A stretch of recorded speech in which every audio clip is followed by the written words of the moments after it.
गणेश विसर्जन हा मुंबईत सर्वात मोठा सोहळा. लाखो लोक रस्त्यावर, शेकडो मिरवणुका, प्रचंड पोलीस फोर्स आणि त्या दिवशी जर आंदोलकही रस्त्यावर असतील तर ट्रॅफिक ठप्प होईल, पोलीस गोंधळले जातील. मंत्रालय किंवा मंत्र्यांच्या बंगल्याकडे आंदोलक वळले तर सरकारसाठी ती एक संकट परिस्थिती ठरेल. त्यामुळे चर्चेत आहे की सरकारला 6 तारखेच्या आत तोडगा काढावाच लागेल.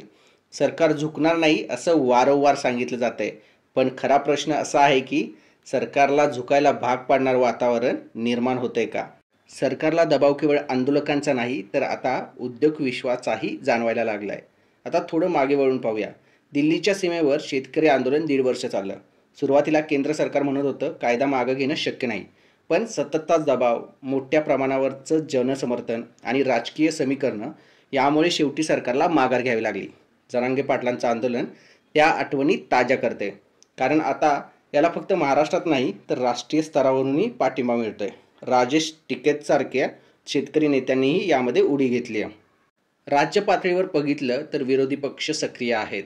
आंदोलकांना वेगवेगळे पक्षप्रमुख भेटून जात आहेत. विरोधक आपली भूमिका पार पाडतायत, पण सरकारकडून अजूनही कोणती मोठी नावं, कोणी महत्त्वाचा प्रतिनिधी पुढे आलेला नाहीये. सरकार म्हणतंय यावेळेस झुकायचं नाही, पण इथे महत्त्वाचा मुद्दा आहे. सरकारचं झुकणं न झुकणं हे फक्त आंदोलनकर्त्यांवर अवलंबून नाही. उद्योगपती, आर्थिक दबाव, सामाजिक परिस्थिती हे सर्व घटक मिळून सरकारला निर्णय घ्यायला भाग पडतात. इथे सरकारसमोर 2च मार्ग आहेत. एक तर 6 सप्टेंबरच्या आधी काहीतरी ठोस तोडगा काढणं किंवा आंदोलनाला आणखी वाढू देणं आणि मग उद्योगपती, जनतेचा रोष, पोलिसांचा ताण या सगळ्यांच्या दबावाखाली अखेर झुकणं. मित्रांनो, तुम्हाला काय वाटतंय? कमेंट करून कळवा. आमच्या चॅनलला सबस्क्राईब करा. पुढील काही दिवस महाराष्ट्राच्या राजकारणात निर्णायक असणार आहेत. 6 सप्टेंबरच्या आत तोडगा निघतो का की आंदोलन आणखीन पेट घेतं हे पाहावं लागेल. मुंबई ही देशाची आर्थिक राजधानी, उद्योग व्यापाराचं हृदय आणि आता या मुंबईच्या रस्त्यावर मराठा आरक्षणाचा संघर्ष उभा ठाकलाय. गावागावात झालेल्या आंदोलनांनी सरकारला फारसं फरक नाही पडला किंवा सरकार काहीसं हल्लं नाही, पण आता मुंबईत आंदोलन आलंय. परिस्थितीचं गांभीर्य वेगळं असतं, कारण मुंबई थांबली म्हणजे देशाची नाडी थांबते. मनोज जरांगे पाटील आणि आंदोलकांनी गावाऐवजी मुंबईची निवड केली. हा केवळ भावनेचा निर्णय नाही, हा एक स्ट्रॅटेजिक निर्णय आहे. ग्रामीण भागात आंदोलन केलं असतं तर मर्यादित बातम्या, मर्यादित परिणाम, पण मुंबईत आंदोलन होतंय म्हणजे रोज करोडो अब्जावधीचा व्यापार ठप्प होतोय. बस स्थानकं, रेल्वे स्टेशन, रस्ते सर्व काही आंदोलकांनी व्यापलंय. आणि आता हीच अडचण केवळ सामान्य लोकांसाठी नाही तर मोठ्या उद्योगपतींनाही भासत आहे. आणि इथेच महत्त्वाचा मुद्दा पुढे येतो.